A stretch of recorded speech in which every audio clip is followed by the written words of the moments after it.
کہ ہم حق ملکیت حق حکمرانی کی بات کرتے ہیں.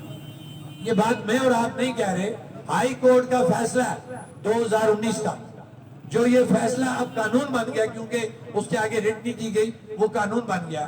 اب یہ سمجھیں کہ قانون یہ کہتا ہے کہ جتنے بھی آپ کے وسائل جو اس ریاست کے اندر موجود ہیں، پانی، جنگلات، معدنیات، حتیٰ کہ ہوا اور یہ دن کی جو روشنی ہے، اس کے بھی آپ ریاست کے لوگ مالک ہیں. یہ رب نے اس کی ملکیت ریاست کے لوگوں کے کھاتے ڈالی ہوئی ہے. اب ہم کیا کہتے ہیں؟ ہم چھوڑ دیں. ہائی کورٹ کا فیصلہ کیا کہتا ہے؟ یہ وہی دریا بچاؤ، یاد ہے دریا بچاؤ مظفر آباد بچاؤ، یہ اسی تحریک کا تسلسل تھا کہ وہاں پہ بیٹھے 84 دن بیٹھے، کچھ نہ ہوا.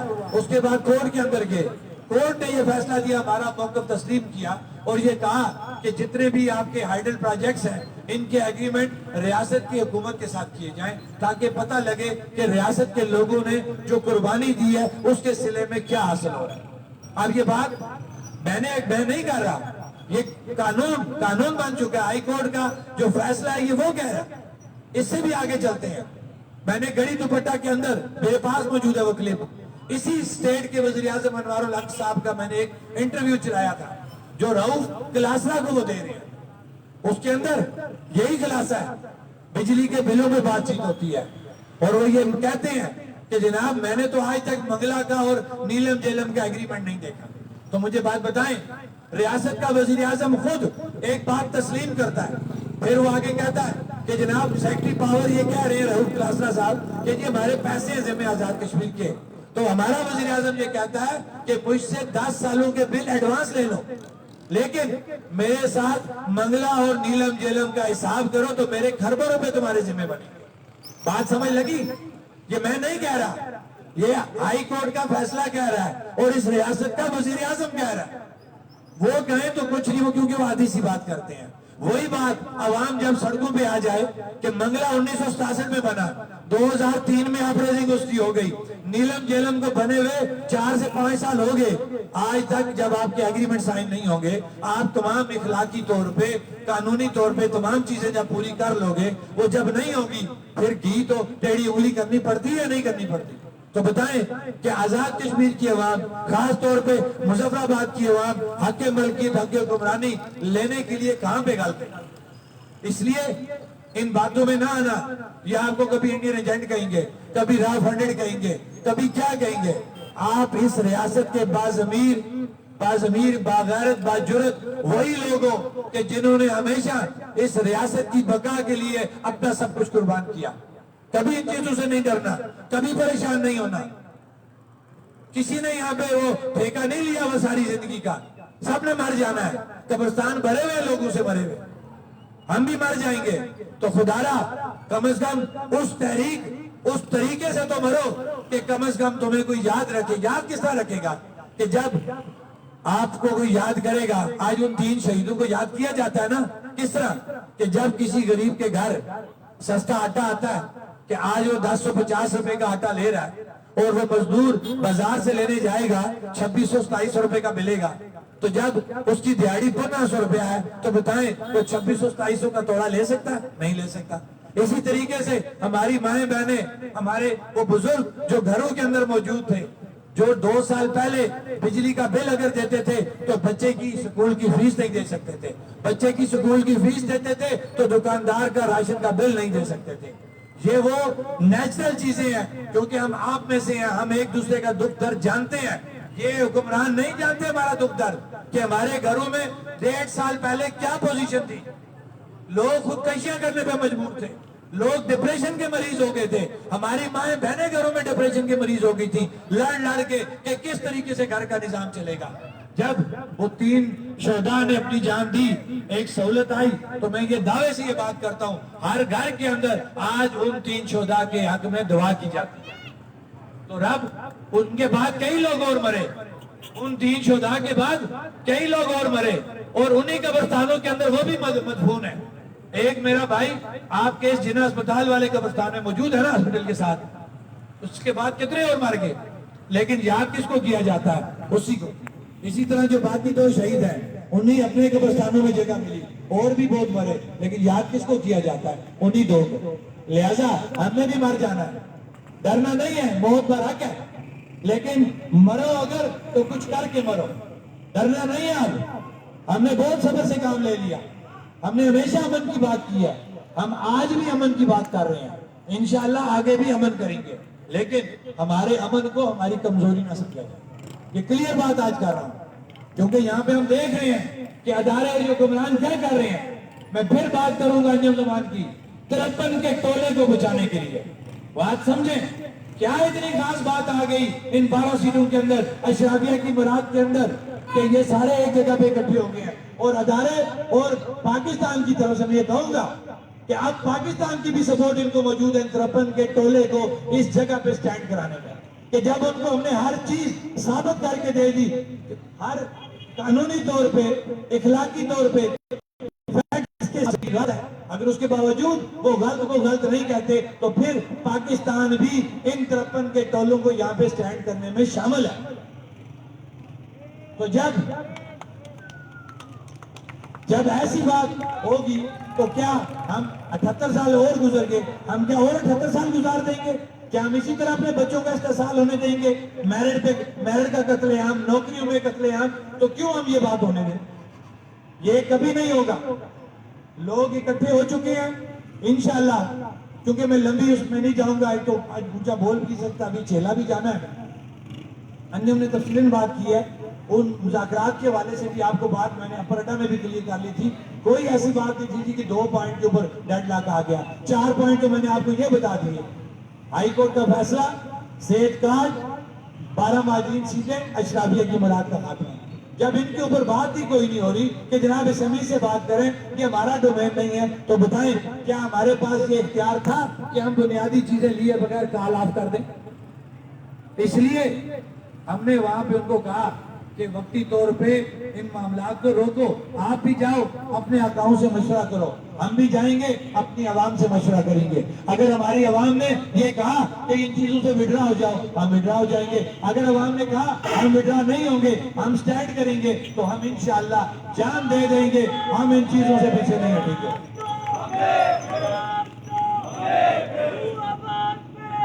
مظفر آباد ابھی کیونکہ مجھے یہ چٹ آئی ہے 1999-90 کے مہاجرین کے حوالے سے، تھوڑی سی بات کو سمجھنا ہے۔ ہمارا ایک چارٹر آف ڈیمانڈ ہے، اس کے اوپر کلیئر کٹ، ہمارا زبانی بات کی کوئی ویلیو نہیں ہوتی۔ چارٹر آف ڈیمانڈ میں تحریری طور پہ ہم نے اس ایشو کو کلیئر کیا ہوا ہے۔ ایشو کیا ہے؟ میں خود ایک مہاجر کا بیٹا ہوں، اب میں یہ کہہ رہا ہوں کہ میرا والد 48 میں آیا، میری عمر ایک اچھی خاصی ہوگی، میرا بیٹا جوان ہو گیا ہے، میں یہ کہتا ہوں کہ میں اسٹیبلش ہو گیا ہوں، مجھے اب کوٹے کی ضرورت نہیں ہے۔ یہ تو آگے 48 سے آنورڈ لوگوں کا مسئلہ، ہاں 48 کے بعد 48 سے آنورڈ جن لوگوں کے زمینوں کے معاملات ابھی پینڈنگ ہے، ہمارا یہ موقف ہے چارٹر آف ڈیمانڈ میں کہ ان کے وہ مسائل حل کیے جائیں۔ اب آتے ہیں ہم 99-90 کے اوپر۔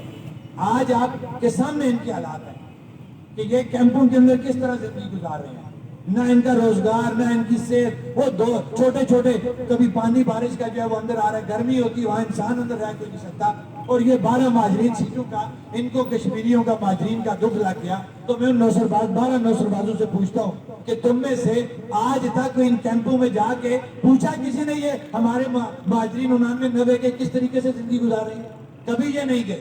اب دیکھیں کس طریقے سے یہ تیز ہو گئے کہ جب پتہ لگا 12 مہاجرین سیٹیں جا رہی ہیں، فوری طور پہ کیمپوں میں گھس گئے، ان کو جو ہے وہ کنفیوز کرنے لگ گئے۔ لیکن میں شکر اپنے رب کا ادا کرتا ہوں، پھر ہر جگہ کے اوپر باضمیر، باجرت، باغیرت لوگ موجود ہوتے ہیں، انہوں نے کیمپوں کے اندر اپنے لوگوں کو سمجھایا، تنظیموں کے اندر اپنے لوگوں کو سمجھایا کہ ان کی باتوں میں نہ آنا۔ ایکشن کمیٹی نے بالکل کلیئر ہمارے حوالے سے اپنا موقف رکھا ہوا ہے۔ ہمارا اس جو عدلیہ کا فیصلہ آیا اس سے پہلے ہمارا یہ موقف تھا، آج بھی ہم اپنے موقف پہ قائم ہیں کہ وہ جو 12 سیٹیں مقیم پاکستان ہے ان کو ختم کیا جائے، اس کوٹے کو ختم کیا جائے۔ ہاں اس کے متبادل جو ہمارے اصل مہاجرین جو گھر بار چھوڑ کے ہمارے ان کیمپوں میں یہاں پہ رہ رہے ہیں، ان کا معیار زندگی بہتر کیا جائے، ان کے مکانیت کے مسائل ٹھیک کیے جائے، ان کا روزگار ٹھیک کیا جائے، نہ کہ ان 12 نوسر بازوں کے نام پہ کروڑوں روپے جو ہے وہ ان کے پیٹ میں بھرے جائیں۔ اب میں آپ سے یہاں سے ایک اعتماد کا ووٹ لوں گا کہ آپ کو میں نے بنیادی چیزیں سمجھا دی ہیں۔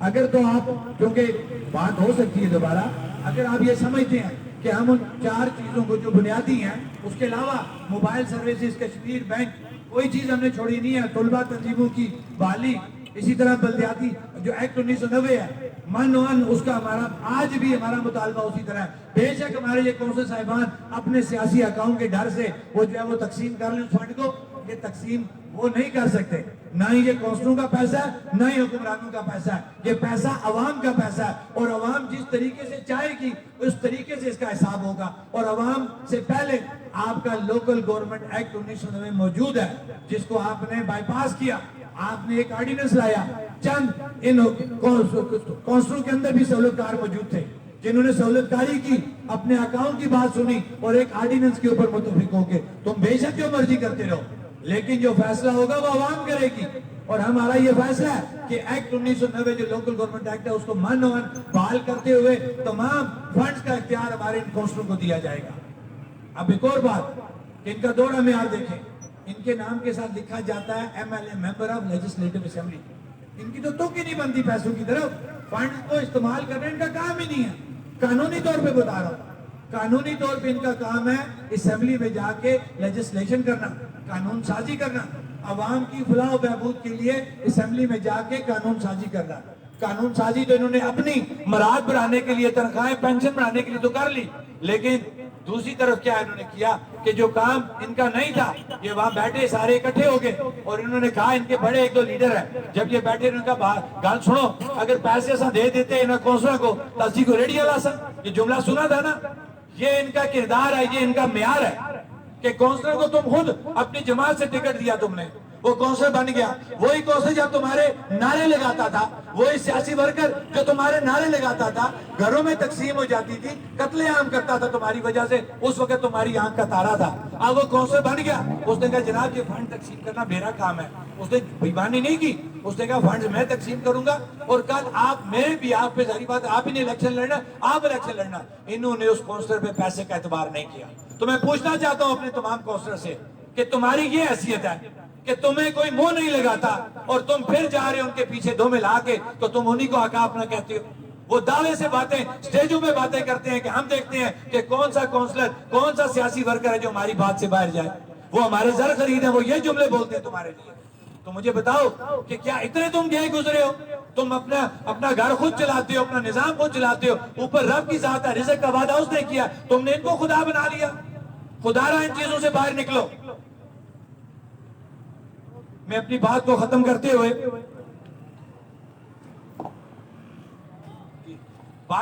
کیونکہ آج ایک ایونٹ ہوا، ہمارے بڑے ایکٹیو ممبر ہیں نیلم سے راجہ افتخار صاحب، کور کمیٹی کے، hotel and guest house association کے بھی ایکٹیو وہ ممبر ہیں، ان کو وہاں پہ انہوں نے 16 MPO یا 3 MPO میں انہیں اریسٹ کیا۔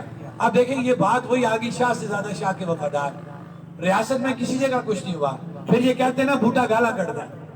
تو بتاؤ بھائی، نیلم کی انتظامیہ سے پوچھتا ہوں تمہیں کیا بددعا لگ گئی تھی کہ تم نے یہ کام کیا، اور اب تمہیں بھگتنا پڑے گا، پھر یہ گلہ نہ کرنا کہ تمہیں کوئی لوز ٹاک کرتا ہے۔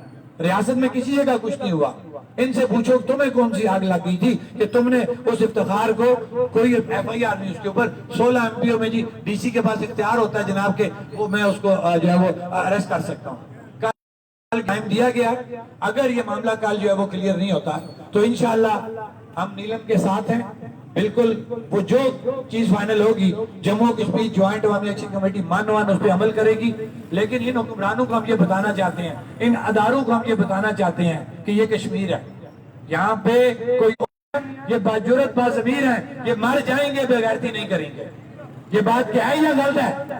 میں یہ دعوے کرتا ہوں سٹیجوں کے اوپر سے، بڑی بڑی میٹنگ میں بیٹھ کے کہ کشمیر کا دھوکہ نہ کھانا، کشمیر کے لوگ بڑے باضمیر باجرت ہیں، وہ کبھی بھی بغیرتی نہیں کریں گے۔ تو میں ایک دفعہ پھر تیسری دفعہ وہ یہ انڈر ایسٹیمیٹ کرنے جا رہے ہیں آزاد کشمیر کی عوام کو، تو میں انہیں پھر یہ بات کہنا چاہتا ہوں کہ آزاد کشمیر کے لوگوں کو انڈر ایسٹیمیٹ مت کرنا، مت کرنا، نقصان اٹھاؤ گے۔ ابھی آگے یہ ہو سکتا ہے موبائل سروس وغیرہ بھی یہ بند کر دیں گے کیونکہ ان کے اور ذہن ہیں، ان کے گندے ذہن ہیں۔ اب ہوگا کیا، یہ موبائل سروسز بند کر لیں، جو مرضی کر لیں، انشاءاللہ کل ہم اپنا پلان جو اناؤنس کریں گے اور کوشش کریں گے اس پلان میں آپ نے پریشان نہیں ہونا. ہم نے کیونکہ سیکرٹ رکھنا ہے, کیونکہ جو نصرباز ہے ان کے ساتھ اسی طریقے سے چلنا ہے کہ بتانا رائٹ ہے, مارنا لیفٹ ہے. یہ کھل کے بات بتا رہا ہوں آپ کو. تو ہم یہ کریں گے کہ کل اپنے ہر جگہ سے جو چیدہ لوگ ہیں ان کو فون پہ یا الگ کر کے بتا دیں گے, اس کو مائنڈ نہیں کرنا, کیونکہ یہ ہماری مجبوری ہے کہ ہم جو اپنے فیصلوں کے اندر چینج لائیں گے وہ ہم اسی وقت آن دی سپاٹ فیصلہ کریں گے. پہلا کلیئر ہے فیصلہ کہ مکمل لاک ڈاؤن, 29 کو مکمل لاک ڈاؤن. پھر یہ پوچھتے جی لانگ مارچ کریں گے کدھر جائیں گے؟ ہم تو کسی بھی جگہ جا سکتے ہیں, ہمیں کون روک سکتا ہے؟ ہم اسلام آباد جا سکتے ہیں, ہم اور جگہ پہ جا سکتے ہیں, ہم کسی اور جگہ جا سکتے ہیں.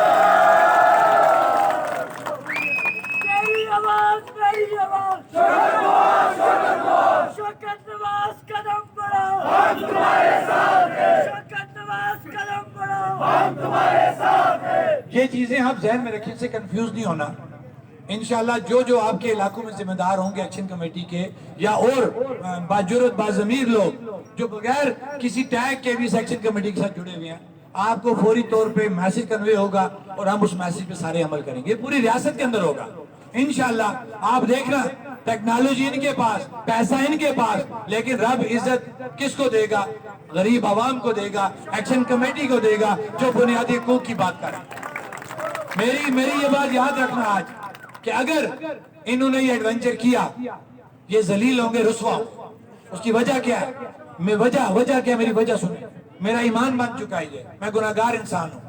میں آج بھی آپ کو ایک بات سمجھانا چاہتا ہوں کہ ہم کامیاب کیوں ہیں. میں کوئی عقل کل نہیں ہوں, ایکشن کمیٹی کی کوئی حیثیت نہیں ہے, میری کوئی حیثیت نہیں ہے. جو اسٹیج سے کھڑے ہو کے میں بڑی جو باتیں کر رہا ہوں نا, میری کوئی حیثیت نہیں ہے. ہوا کیا کہ آج سے 1.5-2 سال پہلے جب مہنگائی تھی, میں پھر جاؤں گا اسی بجلی کے اس ڈرامے کو دیکھیں جو ہمارے گھروں میں ہوتا تھا کہ جب ایک ہماری ماں بہن گھر مجبور ہے, میاں آ رہا ہے, وہ اس سے جھگڑا کر رہی ہے کہ بجلی کٹی ہوئی ہے, بچہ جو ہے سکول نہیں گیا بیٹھا ہوا ہے. یہ ہمارے اوریجنل معاملات تھے. لوگ آٹے پہ مجبور تھے. مزدور اس وقت اگر 1500 دیہڑی بھی لیتا تھا نا, میں نے اپنی آنکھوں سے مزدور کو شاپر کے اندر 2-2, 3-3, 4-4 کلو آٹا لے جاتے ہوئے دیکھا. اس سے بڑا ظلم کیا ہوگا؟ یہ زرعی ملک ہے اور ہمارا غریب اتنا مجبور ہو گیا کہ آٹا اتنا مہنگا ہو گیا, 3200 روپے کا توڑا ہو گیا تھا کہ غریب 2 کلو 3 کلو. غریب کو چھوڑیں, ایسے سفید پوش گھرانوں کا میں ذکر کروں گا کہ حیران ہو جاتا بندہ, کوئی سوچ بھی نہیں سکتا. کپڑے تو اس نے سفید پہنے ہوئے ہیں, گھر میں اس کے دوسرے ٹائم کا چولہا نہیں جل رہا اور ہم اس کی طرف دیکھ رہے نہیں تھے. اب ہوا کیا؟ یہ میرا ایمان بن چکا ہے کہ اس وقت کسی مجبور لاچار نے اپنے رب سے دعا کی ہے اس بے بسی میں. خدا کی قسم میرا یہ ایمان بن گیا, رب نے اس کی دعا قبول کر لی. اور رب نے جب وہ دعا قبول کی اور ایکشن کمیٹی کا وجود سامنے آیا. میں آپ کو ایک بات بتاؤں, جس وقت یہ ایکشن کمیٹی بنی, الفاً آپ کو کہتا ہوں ہم ایک دوسرے کو نہیں جانتے تھے, بلکہ جس دن ایکشن کمیٹی بنی ہماری ناراضگیاں ہو گئی کہ بھئی یہ کہ مثلا میں چاہ رہا تھا میرا کوئی جاننے والا بنے, عمر نذیر چاہ رہا تھا اس کا جاننے والا بنے, مہران ہو گیا, دوسرے ہو گئے اپنا, لیکن نہیں بن سکی. کیمسٹری رب نے ایسی بنائی, ایسے لوگ جوڑے جو ایک دوسرے کو جانتے ہی نہیں تھے. 4-5 ماہ ہماری کوئی انڈرسٹینڈنگ نہیں تھی, ہم ایک دوسرے پہ شک کرتے تھے. لیکن بات وہیں پہ آتی ہے کہ پیچھے رب نے غریب کی آواز سنی, اس کی وہ لاچارگی میں جو اس نے دعا کی ہے رب سے, رب نے اس وقت کی وہ دعا قبول کر لی اور یہ ایکشن کمیٹی بن گئی. وہی تقسیم جو ایک دوسرے کو جانتے نہیں تھے. الحمدللہ آج یہ دعوے سے بات کرتا ہوں کہ جو بات میں یہاں سے کروں گا وہی بات عمر نذیر پوئی سے کرے گا, وہی بات امتیاز بہران میرپور سے کرے گا, جو بات عمر راولہ کوٹ سے کرے گا, پوئی سے کرے گا, یا امتیاز یا مہران یا اسی طرح کوئی اور ہمارا کور ممبر وہ میرپور سے کرے گا, وہی من وہ بات مظفر آباد سے ہوگی. یہ ہمارا کمال نہیں ہے, یہ رب کی مدد ہے. اس غریب کی دعا, جس غریب نے لاچار ہو کے بے بس ہو کے جب اس کا کوئی ذریعہ نہ بنا, رب دعا قبول کرتا ہے اور اس کی دعا قبول ہوگی. اور آج ایکشن کمیٹی کی شکل میں بھی اسٹیج سے آگے بڑی بڑھ کے مار رہا ہوں. شوکت نواز میر پہلے بھی تھا نا, آج شوکت نواز میر کو اتنی عزت کیوں ملی؟ جموں کشمیر جوائنٹ عوامی ایکشن کمیٹی کی وجہ سے. لہٰذا شوکت نواز میر سمیت تمام کور کمیٹی ممبران کو اور جتنے بھی لوگ ہمارے ساتھ چلتے ہیں ان کو اپنی اوقات نہیں بھولنی چاہیے. جس دن ہم نے اپنی اوقات بھولی اور ہم یہ سمجھ گئے کہ ہم بڑے لیڈر بن گئے ہیں, ہم بڑے پاپولر ہو گئے ہیں, تو وہی ہمارا پہلا دن ہوگا ناکامی کا.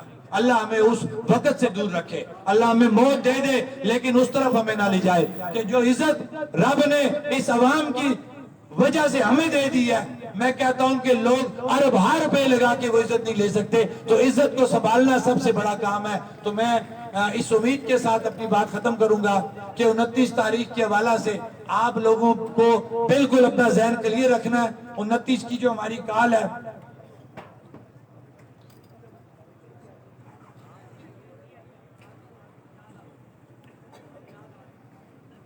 وہ تو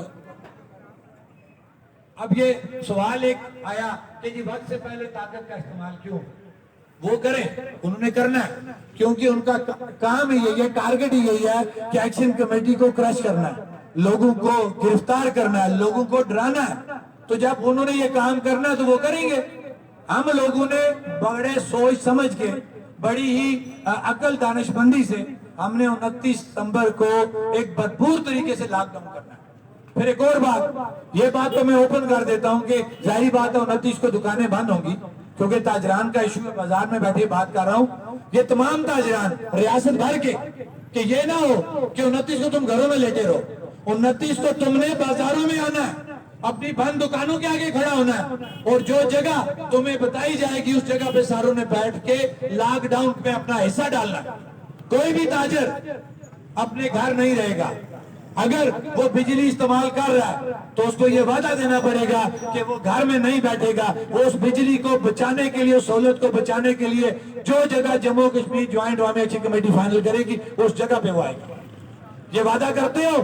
29 کو باہر نکلو گے, اپنے حقوق کی خاطر نکلو گے, سستی بجلی سستا آٹا بچانے کے لیے نکلو گے, صحت کارڈ حاصل کرنے کے لیے نکلو گے, اپنے حق ملکیت حق حکمرانی حاصل کرنے کے لیے نکلو گے, 12 سیٹوں کے خاتمے کے لیے نکلو گے, موبائل سروسز میں بہتری کے لیے باہر نکلو گے. بہت بہت شکریہ, بات لمبی ہوگی ہے.